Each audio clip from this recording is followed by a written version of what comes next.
सुनिए, बिहार बोर्ड गणित वर्ग 10 में आप सभी का स्वागत है। और आज हम लोग पढ़ेंगे बिहार बोर्ड जो मैथ है उसका अध्याय 3। और अध्याय 3 में मुख्य रूप से पढ़ना है आपका दो चर वाला रैखिक समीकरण युग्म। ठीक है, इससे पहले हमने पढ़ा है आपका पहला पाठ जो कि वास्तविक संख्या था, रियल नंबर। उसमें के सभी प्रश्नों को हमने आप लोग को एक बेहतर बेसिक जानकारी के साथ बताया है। फिर उसके बाद से दूसरा पार्ट था आपका कौन सा, बहुपद था। क्या था बाबू? और उसके बाद से तीसरा अध्याय है आपका दो चर वाले रैखिक समीकरण युग्म। समीकरण आपको बताए है ना, दो चर वाले रैखिक समीकरण। तीसरे पाठ में हमको पढ़ना है दो चर वाले रैखिक समीकरण, और चौथे पाठ में जो होगा आपका द्विघात समीकरण। कौन समीकरण बालक? तो इसमें देखिएगा, जैसे कि रैखिक समीकरण को हल करने का 4 गो तरीका होता है। कितना तरीका होता है? ग्राफीय विधि, बजगुणन विधि, प्रतिस्थापन विधि, और एक होता है आपका विलोपन विधि। इन चारों विधि से क्या करेंगे हम, दो चर वाले रैखिक समीकरण युग्म को हल करेंगे। क्या करेंगे बालक? बात को समझ रहे हो? उसी में देखिएगा आपका जो 3.1 है, इसमें कुछ तीन प्रश्न दिए हुए हैं। उन प्रश्नों को क्या करना है, भाषा के रूप में दिया हुआ है, उसको पढ़ करके हम क्या करेंगे, बीजगणितीय रूप में बदलेंगे। किस रूप में बदलेंगे? बीजगणितीय, यानी कि उसको हम समीकरण के रूप में बदलेंगे, रैखिक समीकरण के रूप में। ठीक है, और फिर कह रहा है कि जब रैखिक समीकरण के रूप में बदल देंगे तो उसे ग्राफीय विधि से क्या करना है, हल करना है। बात को समझ रहे हो?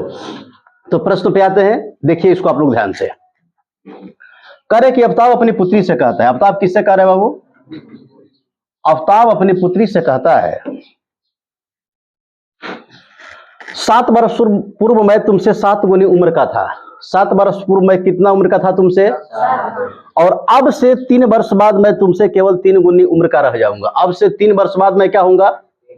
तुमसे केवल 3 वर्ष, अब से 3 वर्ष बाद मैं तुमसे केवल 3 गुनी उम्र का रह जाऊंगा। तो इस स्थिति को क्या करे, बीजगणितीय रूप में व्यक्त करे। किस रूप में व्यक्त करना है? बीजगणितीय रूप में व्यक्त करना है। तो हम मान लेते हैं कि माना अवताब का वर्तमान उम्र x तथा उसकी पुत्री का वर्तमान उम्र क्या है बाबू? y वर्ष है। क्या है? ध्यान दो, क्या मानेंगे यहां पे? माना, हाँ, अवताब का वर्तमान उम्र x वर्ष है तथा उसकी पुत्री का वर्तमान उम्र क्या है बाबू? जब भी हम उम्र का गणना करेंगे किस पे करेंगे? वर्तमान उम्र पे करते हैं। किस उम्र पे करते हैं? अब यहाँ पे हम प्रश्न से जैसे प्रश्न कह रहा है उसके अनुसार देखेंगे। ठीक है, तो देखिए यहाँ पे प्रश्न क्या कह रहा है, अवताब अपनी पुत्री से कहे कि 7 वर्ष पूर्व मैं तुमसे 7 गुनी उम्र का था। यानी कि अभी अगर मान लीजिए कि अवताब का उम्र क्या है, आपका x वर्ष है, तो 7 वर्ष पहले इसका उम्र कितना होगा? मानी वो 7 गुना हो जाएगा। 7 वर्ष पहले का मतलब हुआ कि 7 वर्ष हम क्या करेंगे, वर्तमान उम्र से घटा देंगे। वर्तमान उम्र से 7 वर्ष क्या करेंगे, घटाएंगे। अभी मान लो कि बाबू हमारा उम्र मान लीजिए कि आपका 27 साल है। कितना है बाबू? तो हम कहें कि 7 साल पहले कितने थे, कितने वर्ष के थे हम, तो क्या होगा? क्या किया आप, वर्तमान उम्र से जितना वर्ष पहले करा उतना घटाए ना। तो उसी प्रकार का कह रहा है कि 7 वर्ष पूर्व रहमान के क्या कह रहे हैं आपका अवताब, 7 वर्ष पूर्व मैं तुमसे 7 गुनी उम्र का था। यानी कि इसका वर्तमान उम्र तो हो गया बाबू x, तो 7 वर्ष पहले 7 कम होगा इसमें, और इसकी पुत्री का भी जो भी उम्र है 7 वर्ष पहले, वो भी तो 7 वर्ष कम होगी। तो अब ध्यान दो यहाँ पे, अवताब क्या कहता है कि 7 वर्ष पूर्व मैं तुमसे 7 गुना उम्र का था। यानी कि इसका उम्र क्या था? 7 गुना। तो बराबर करने के लिए क्या करेंगे हम, छोटा वाला में गुणा करेंगे ना उतना से। क्या कर रहे बाबू? क्या नहीं देख रहा है इधर? 7 वर्ष पूर्व मैं तुमसे कितना उम्र का था? 7 गुना। यानी कि ये 7 गुना है बाबू। तो जब इसमें 7 से गुणा करेंगे तो दोनों इक्वेशन क्या होगा, बराबर होगा। अब देखिएगा, तो यानी कि x माइनस 7 बराबर गुणा करा 7y या माइनस कितना बाबू? 7y माइनस कितना हो गया? अब देखिएगा, अब इसको क्या करें, चेंज कर लेते हैं। क्या कर ले बाबू, तो यहाँ पे क्या है आपका एक्स माइनस 7 बराबर क्या था वो 7y माइनस 49। अब ध्यान दो, तो एक्स माइनस कितना 7y होगा, एक्स माइनस कितना हो गया आपका, अरे इधर आकर के क्या हो गया, घट गया, 7 घटेगा ना। अब ये हो जाएगा हमारा माइनस, मान लो कि 49 है, माइनस कितना है, ये 7 आकर प्लस में होगा, बोला, यानी कि एक्स माइनस 7y बराबर माइनस में कितना हो जाएगा, ये हमारा पहला समीकरण निकल गया। कौन सा समीकरण निकल गया, ये पहला समीकरण है। दूसरा कंडीशन हम पढ़ेंगे और फिर उसके बाद से क्या करेंगे, दूसरा समीकरण निकालेंगे। देखिए दूसरा कंडीशन है इसमें का, पहला कंडीशन पढ़ लिया ना, 7 वर्ष पूर्व मैं तुमसे 7 गुनी उम्र का था। अब कह रहे कि अब से 3 वर्ष बाद, वही फिर अफ्ताब कहता है अपनी पुत्री से कि अब से 3 वर्ष बाद मैं क्या, अब से 3 वर्ष बाद मैं तुमसे केवल 3 गुनी उम्र का रह जाऊंगा। 3 वर्ष बाद बाबू कितना इसका उम्र हो जाएगा, 3 गुनी।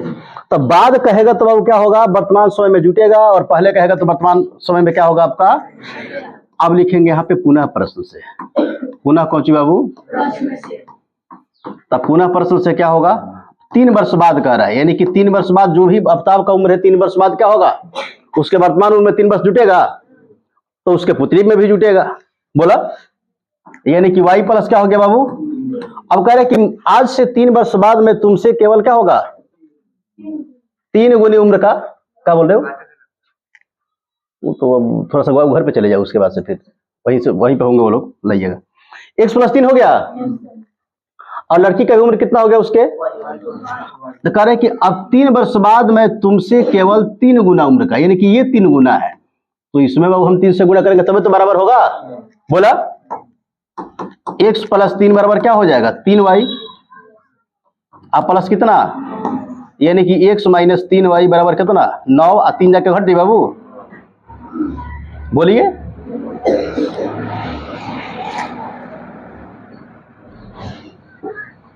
यानी कि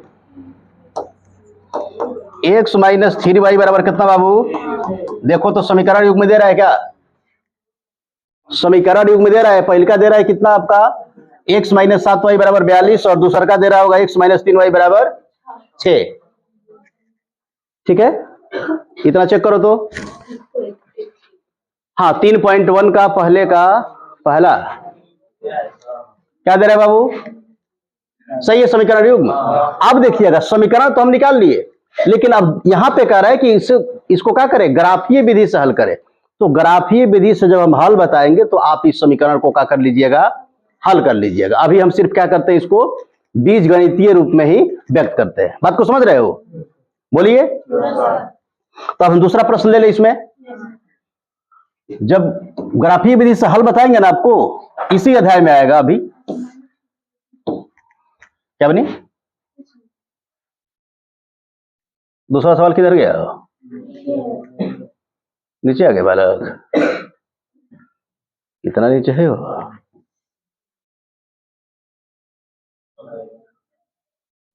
वो तो कहाँ गायब हो गया, हाँ यहाँ पे है, देखिएगा ये भी बिल्कुल वैसा ही है।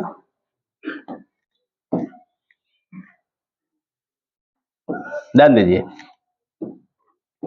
इसमें भी क्या करना है, हमें 2 समीकरण बनाना है। क्या बनाना है, 2 रैखिक समीकरण, यानी कि जिसका घात क्या हो बाबू, जिसका घात आपका 1 हो, जिसका घात क्या हो, ध्यान दीजिएगा, जो भी अज्ञात है उसको हम क्या मान लेंगे, xy मान लेंगे। ध्यान दीजिए, इसमें प्रश्न क्या कर रहा है, इसे भी रैखिक समीकरण में बदलेंगे, क्या बोलेंगे, रैखिक समीकरण युग्म के रूप में। और जब ग्राफीय विधि से बताएंगे तो आप इसको क्या कर लीजिएगा, हल कर लीजिएगा। बात समझ रहे हो। क्रिकेट टीम के एक कोच ने 3900 रुपये में कह रहे कि 3 बल्ले तथा 6 गेंद खरीदे। 3900 रुपया में वो क्रिकेट टीम का कोई कोच क्या कर रहा है, 3 गो बल्ला और 6 गो गेंद खरीद रहा है। कितना बल्ला और कितना गेंद खरीद रहा है, सब लोग बोलिए, कितना बल्ला खरीद रहा है। अब कह रहे कि बाद में उसने एक और बल्ला और एक उसी प्रकार का गेंद 1300 रुपया में खरीदा। दूसरा कंडीशन क्या कर रहा है कि बाद में उन्होंने क्या किया, एक उसी प्रकार का बल्ला जैसा कि पहले खरीदा था, और उसी प्रकार का गेंद कितना रुपये में खरीद रहा है वो? 3 गेंद। कितना बालक? 1300 में खरीद रहा है। कितना में खरीद रहा है? 1300 में खरीद रहा है। ठीक है, तो कह रहे कि इस स्थिति को क्या करे? बीजगणितीय तथा ज्यामितीय रूपों में क्या करे बाबू? व्यक्त करे। तो मान लेते हैं कौची बालक, माना एक बल्ले का कीमत, कौची बाबू? एक बल्ले का कीमत कितना रुपया? 100 रुपया तथा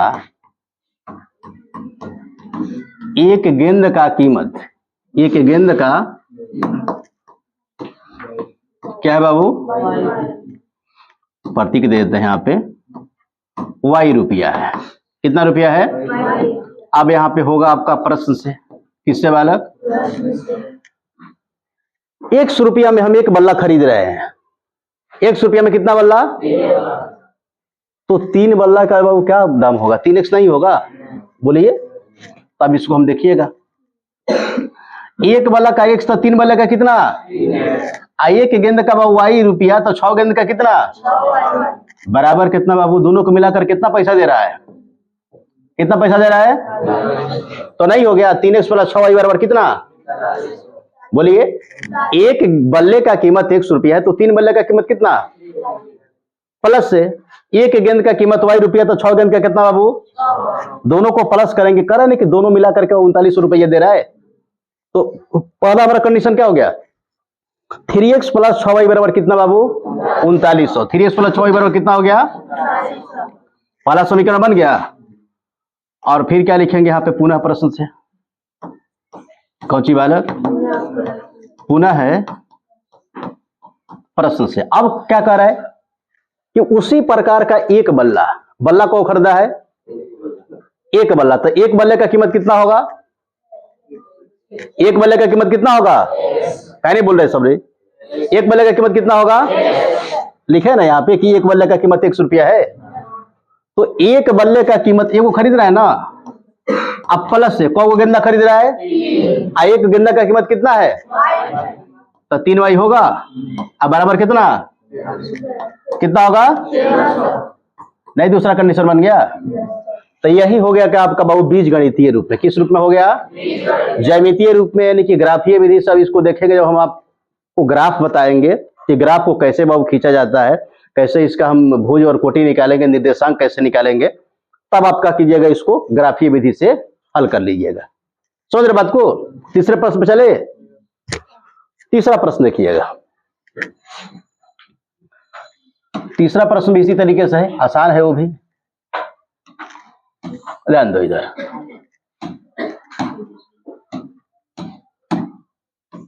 हटेगी।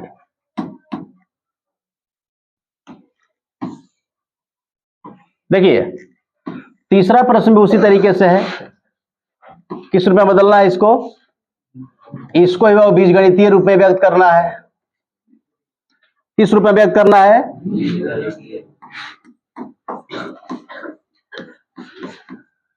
देखो सवाल क्या कर रहा है? कह रहा है कि 2 केजी सेब एवं 1 केजी अंगूर का मूल्य किसी दिन 160 रुपया था। यानी कि कोई व्यक्ति बाबू 2 केजी क्या खरीद रहा है? सेब। और 1 केजी कौची बाबू? कितना रुपया में? ये पहला कंडीशन है। दूसरा कंडीशन कह रहा है कि 1 महीने बाद 4 केजी सेब और 2 केजी अंगूर का मूल्य कितना हो गया? तो कह रहा है कि इस स्थिति को क्या करे? वो बीजगणितीय रूप में व्यक्त करे। जो भी अज्ञात है उसको मान लेंगे हम। तो मान लेते हैं कि माना 1 केजी सेब का कीमत कितना है? 100 रुपया, तथा 1 केजी अंगूर का कीमत कितना है?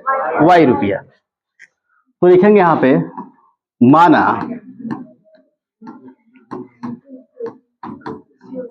1 केजी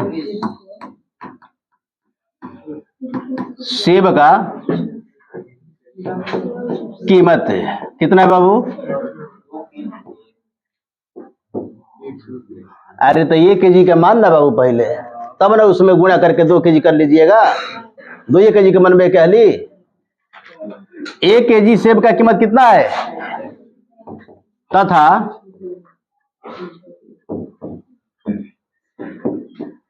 1 केजी हाँ, अंगूर का कीमत क्या है बाबू? वाई रुपया है। कितना रुपया है? अब प्रश्न से इसमें देखेंगे ना क्या होगा बालक? प्रश्न से तो देखो, प्रश्न से क्या होगा बोलिए। सिंपल बाबू, 1 केजी का कीमत आपका 100 रुपया है, तो 2 केजी का कितना होगा? 2x हो गया यहाँ पे प्लस से। 1 केजी अंगूर का कीमत वाई रुपया है, तो 1 केजी है तो क्या लिखेंगे? प्लस वाई लिखेंगे। अब बराबर कितना बाबू वाला कंडीशन हुआ? बोलिए। अब क्या लिखेंगे यहाँ पे? पुनः प्रश्न से। पुनः कौची बाबू? अब क्या करें कि 4 माह के बाद क्या हो रहा है? 4 केजी सेब का कीमत, कितना केजी सेब का कीमत? 4 केजी जो सेब का कीमत है, और 2 केजी अंगूर का कीमत कितना हो जा रहा है? 300 रुपया। कितना हो जा रहा है? सबको नहीं दिख रहा है? अब बोल का ही नहीं रहा है। 4 केजी सेब और 2 केजी अंगूर का कीमत कितना हो गया? तो 1 केजी का x तो 4 केजी का 4x हुआ, और 2 केजी अंगूर का बाबू 1 केजी अंगूर का कितना है? तो यहां पे हो गया आपका 2i बराबर कितना? ये समीकरण क्या हो गया हमारा? सेकंड हो गया। क्या हो गया बाबू? तो आसानी से हमने क्या कर लिया? 3.1 में 3 प्रश्न थे, तीनों को हमने बीजगणितीय रूप में व्यक्त कर लिया। इसे ग्राफीय विधि से हल करना है, तो ग्राफीय विधि से अब हम इसके बाद वाले बाबू वीडियो में क्या करेंगे बताएंगे पूरा उसका बेसिक, और उसके बाद से फिर क्या होगा, आप आसानी से किसी भी दो चर वाले रैखिक समीकरण को आसानी से आप क्या कर सकते हो? ग्राफीय विधि से भी हल कर सकते हो। समझ गए बात को? इसमें किसी को दिक्कत है? समझ आया पूरा तरीका से? इसी तरीके के 3.2 में भी क्या होगा? 2 प्रश्न होगा। उसमें का पहला दूसरा क्या है? पहले में 2 प्रश्न होंगे जो बिल्कुल इसी पर आधारित होंगे, ठीक है ना? तो उसको भी आप आसानी से कीजिएगा, और एक बार वो वीडियो को देखिएगा, आसानी से क्या होगा? प्रश्न आपसे बनेगा। मुख्य रूप से इस पाठ में क्या पढ़ना है आपको? ग्राफीय विधि से बाबू रैखिक समीकरण को हल करने का तरीका, और कितना तरीका है? 4 तरीका है। अब पहले तरीका जो है ग्राफीय विधि से, अब हम क्या करेंगे उसको 3.2 में वो चर्चा करेंगे, ठीक है? तब तक वीडियो देखने के लिए आपको बहुत बहुत धन्यवाद, ठीक है ना? अब कर दो बाबू इसको।